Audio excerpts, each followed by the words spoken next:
Hey everybody, this is Emily Duplessis here with Rental Rookie, and I'm excited to be back with you on this short little video to talk about a strategy that has been one that we actually used recently, and I wanted to take some time to share with you how beneficial it can be, whether or not you're just getting started with investing in rental property or you already have some properties and you're looking to grow that portfolio.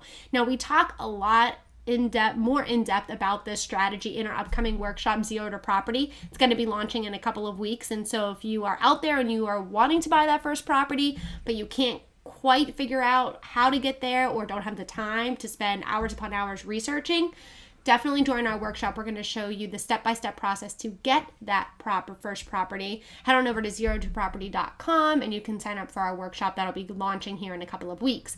But I want to talk to you briefly about a strategy that we used recently to be able to take out some cash that we're going to now reinvest in another property. And that strategy was called a cash out refinance. Now, you can use the cash out refinance if you already have a property, whether it's an investment property or a personal home that you live in. And this whole concept is that you have built some equity into this property, whether it's been through forced depreciation, whether it's been through principal pay down. And essentially what you do is you take out a new loan on that property and you pay off that old loan that you had. And the hope is that the value of the property has gone up versus whether you've put in some renovations, whether it's been a couple of years and the market has gone up, or you've paid down enough principal that there's some sort of margin between the new value of the property or the current value of the property and what you owe on the property.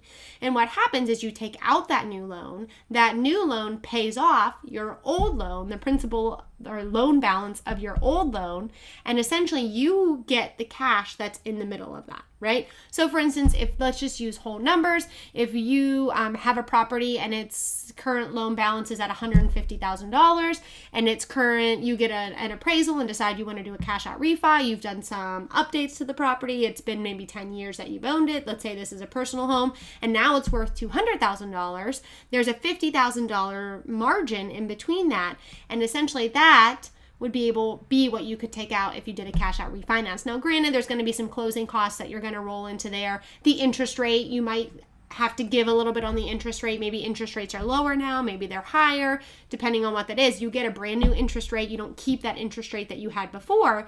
But what happens is that you get this lump sum of cash. And so whatever that cash ends up being for the split between the appraised value and what the property is worth now and your loan balance, minus some fees and things like that you have to include, you're going to get that lump sum of cash. So you can either, if it's a personal home, use as a down payment on an investment property, or what we've done, and this is the second time we've done it, is we've taken cash out of an investment property that we own, and we're planning on rolling that into the purchase of a new rental property that we're looking at right now. So it's definitely a strategy for the rookie beginner, or a strategy for those of you who maybe have just one or two properties and you're looking to grow that, but you don't necessarily have this lump sum of cash saved. So definitely a great strategy for you. Like I said, we go into a lot more detail in our upcoming workshop, Zero to Property, our step-by-step guide to show you how to buy your first property. So if you're interested in that, head on over to zerotoproperty.com.